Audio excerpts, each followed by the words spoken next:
सुरेश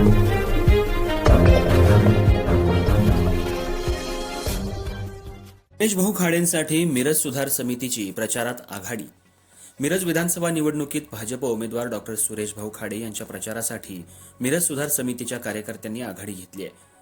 मंगळवारी शहरातल्या प्रभाग क्रमांक 6 मधल्या माळी गल्ली, ख्वाजा वसाहत, उदगाव वेस, दर्गा रोड परिसर या भागात घर टू घर जाऊन प्रचार केला। महाविकास आघाडीच्या नेत्यांनी जिल्ह्यात सर्वत्र गोंधळ घातलाय।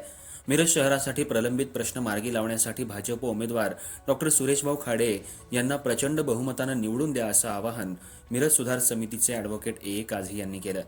यावेळी अध्यक्ष आसिफ निपाणीकर, समन्वयक शंकर परदेशी, उपाध्यक्ष राकेश तामगावे, नरेश सातपुते, श्रीकांत महाजन, अभिजित दानेकर, वसीम सय्यद, संतोष जेडगे, सलीम खतीब, जावेद शरीक मसलत, सुभान सौदागर, भारत कुंजिरे, महादेव दबडे, सुकुम संकेश्वरी या सदस्यांसह नागरिक मोठ्या संख्येने उपस्थित होते।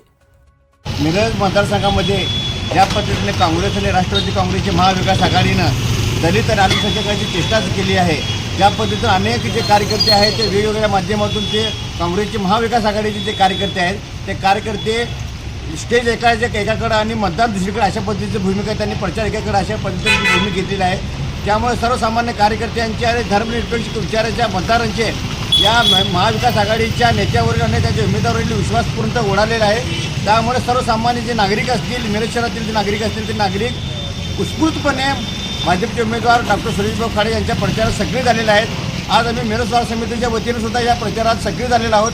मिरज शहरातील अनेक भागामध्ये आम्ही नागरिकांना भेटल्या।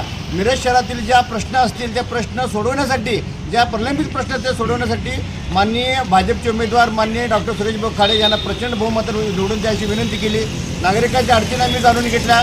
निश्चितच या निवडणुकीच्या नंतर नागरिकांच्या ज्या ज्या अडचणी असतील त्या अडचणी मिरज सुधार समितीच्या वतीनं आम्ही माननीय डॉक्टर सुरेश भाऊ खाडे यांच्यासमोर मांडून त्या प्रश्नांची सोडवणूक करण्यासाठी आमचा प्रयत्न असणार आहे।